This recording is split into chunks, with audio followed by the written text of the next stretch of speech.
कुत्ते पखाना करते वक्त मशरिक और मगरिब की तरफ रुख क्यों नहीं करते? साइंसदान उस वक्त हैरान रह गए जब 2 साल की रिसर्च के बाद उन पर इंकिशाफ हुआ कि कुत्ते 10 में से 9 बार हल्का होते वक्त कभी भी मशरिक या मगरिब की तरफ रुख नहीं करते, बल्कि अक्सर उनका रुख शमाल की जानिब होता है। साइंसदानों ने उस रिसर्च के लिए 37 नस्ल कुत्तों का इंतखाब किया और उन्हें बगैर पट्टे या रस्सी के खुले मैदान में छोड़ा। उनके लिए ये हैरानी का बायस था। जिन दिनों सोलर एक्टिविटी ने जमीन के मैग्नेटिक फील्ड को डिस्टर्ब नहीं किया, तब उन कुत्तों ने पाखाना करते वक्त नार्थ यानी शुमाल की तरफ रुख रखा। अगर किसी ने कुत्ता पाला है तो वो जानता होगा कि ये जानवर पाखाना करने के लिए बहुत देर लगाकर फिर छोटे छोटे दायरे में घूमते हैं, फिर काफी देर लगाकर मर्जी की जगह चुन लेते हैं। साइंसदानों के मुताबिक वो असल में शुमाल जनूब की डायरेक्शन ढूंढते हैं और पाखाना करते वक्त जमीन के मैग्नेटिक फील्ड के साथ खुद को इलाइन करते हैं। हैरानी की बात यह है कि जमीन के मकनातीसी मैदान के साथ ये भी मौजूद है। गाय चरते वक्त शमाल जनूब की तरफ रुख करती है।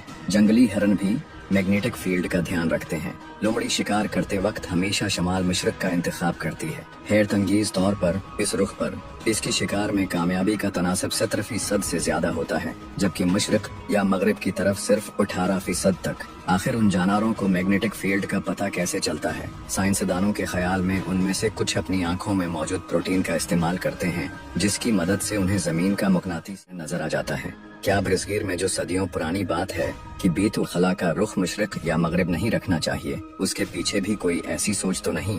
क्या ख्याल है?